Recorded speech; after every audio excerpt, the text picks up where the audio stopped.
Season 2, Episode 5 of 1923 is 52 minutes long, and it's more so focused on Alexandra. As she's on the train, she needs to eat. So what she does is she starts working and serving food in order to, at the end of the shift, get her tips and then still eat.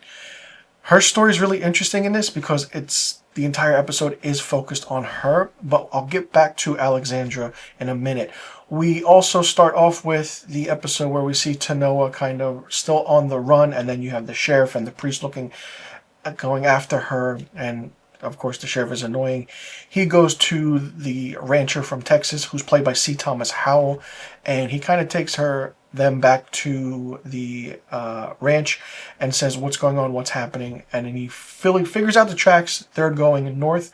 We then see Tanoa, her father, and the boyfriend evidently now, and they need to split up. So the boyfriend goes off in one distance, and we don't know where Tanoa and her father are going. We then see Spencer kind of laying back under a tree sleeping, and then we see the marshal from Texas, played by Jennifer Carpenter, and she kind of doesn't understand why he's there, what's going on.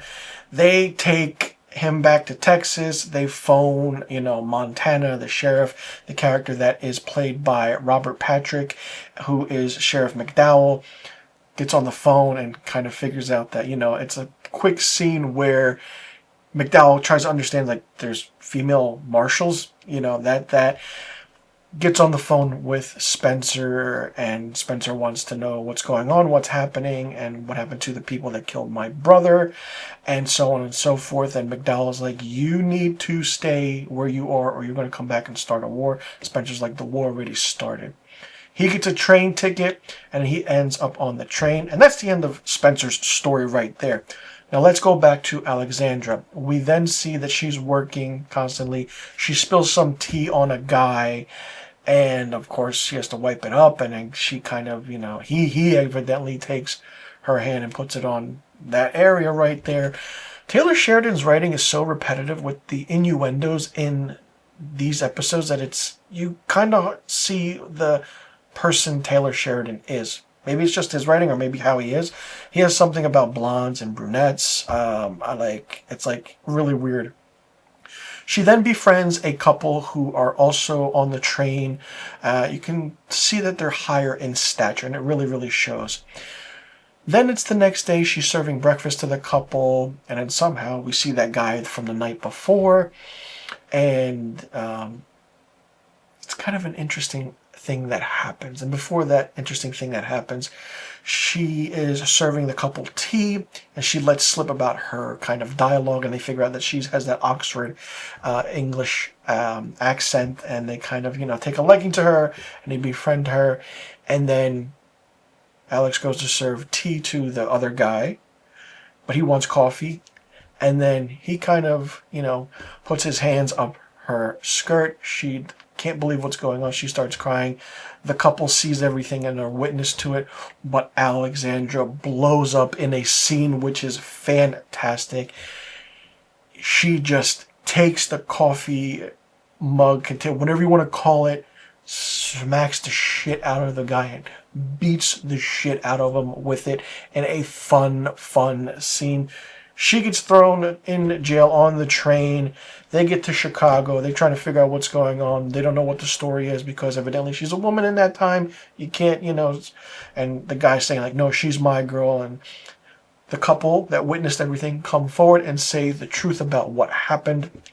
They let Alexandra go. And Alexandra is looking, and she sees that the room that she shared, the room with the mother and the two kids, kind of has her things, and she's just walking off. And in the earlier scenes, this mother trying to give Alexandra a spiel about if you marry into it, you steal, blah, blah, blah, and you kind of see her walking off with Alex's things. She grabs her things, and it's like, where's my tip and everything? She's like, I don't know what you're talking about. It's like, officer. So she gives her the tip, and then Alex doesn't know what's going on. She wants to go to Fargo, North Dakota, but the train is canceled because of the snowdrift. It's winter up north because they think it's spring. And then she just sits and cries and breaks down. And the couple that helped her, that witnessed what happened to her, kind of bring her in, take her in, and then they go off. And that's the end of her story. Then we go back to Noah's story, where the boyfriend, or also the father's helper, is looking for water for the horse because it's been miles and miles. He finds something, but then he sees the priest and the sheriff. He goes on the gallop run, but then you see the horse just dying of dehydration and thirst. The horse bucks, falls, and the native grabs his gun, turns around, sheriff shoots. It's the echo of the sound shot, and that's the end of episode 5, which is why it's titled Only Gunshots to Guide Us. 3 episodes left of season 2, and the journey still continues, ladies and gentlemen. What's going to happen? What can happen? 6, 7, and 8. Hopefully it's done really well. Maybe by the time Spencer does get back to Montana, Alex will be there. But, it's going to be interesting to see how it all plays out. But once this 1923 is over, I feel like that's it. Let's just let the Dutton legacy go on its own. We don't need 1943, 44, 63, 64, so on and so on in each decade to see what's going on with everything. But not only that, we did see Bannon in a quick scene where he's getting rid of a body near the train station. We all know what the train station is, and it's really interesting to see that over hundreds of years this area has been used for that. Very curious to see how the Duttons become associated with the train station, where they just get rid of the bodies. Does Bannon have something to do with it? Does he turn on Whitfield and tell everything that's going on? It's going to be interesting to see what's going to happen in the final 3 episodes. So let me know in the comment section below what you thought about episode 5, season 2 of 1923. Did you like the pacing of this? Do you like how it's going? Do you like the journey? I know most of you don't.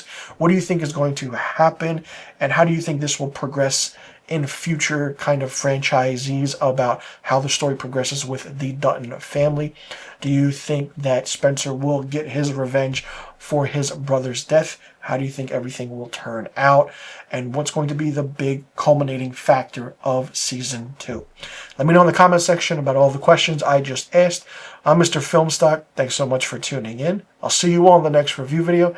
And be sure you tune in next week to my episode 6, season 2 review of 1923.